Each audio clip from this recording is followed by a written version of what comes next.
திருப்பூர் சுப்பிரமணிய அவினாசிலிங்கம் செட்டியார். இவர் ஒரு வழக்கறிஞர், விடுதலை வீரரும் கூட.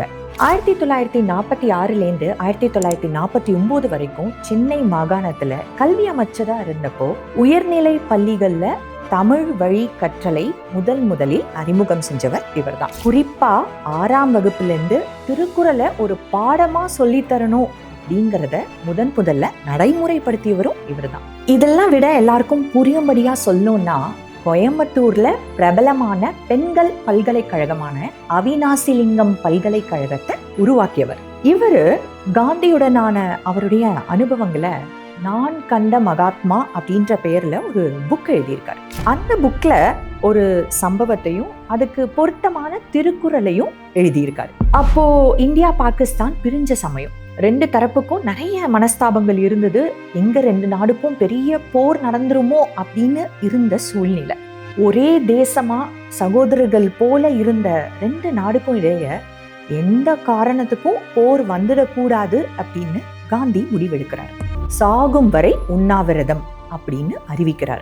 அப்போ டெல்லிக்கு ஒரு மாநாடு விஷயமா அவினாசிலிங்கம் போயிருக்காரு. பிர்லா மாளிகையில காந்திய பாக்குறதுக்காக போறாரு.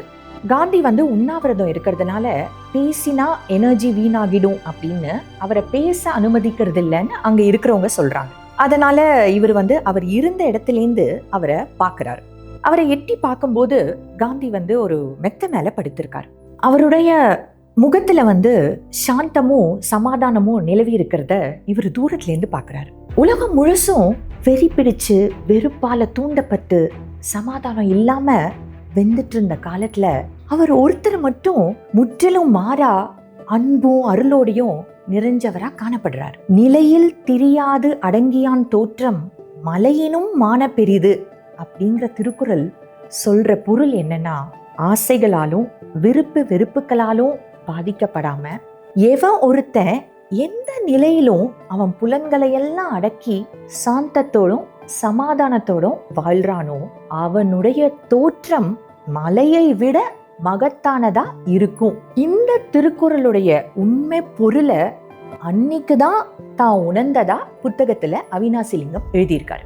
நிலையில் திரியாது அப்படிங்கிறது சுய கட்டுப்பாட்டோட மனசை அலைப்பாய விடாம புலன்களை எல்லாம் அடக்கியால தெரிஞ்ச நிலை அப்படிங்கிறது தான் பொருள்.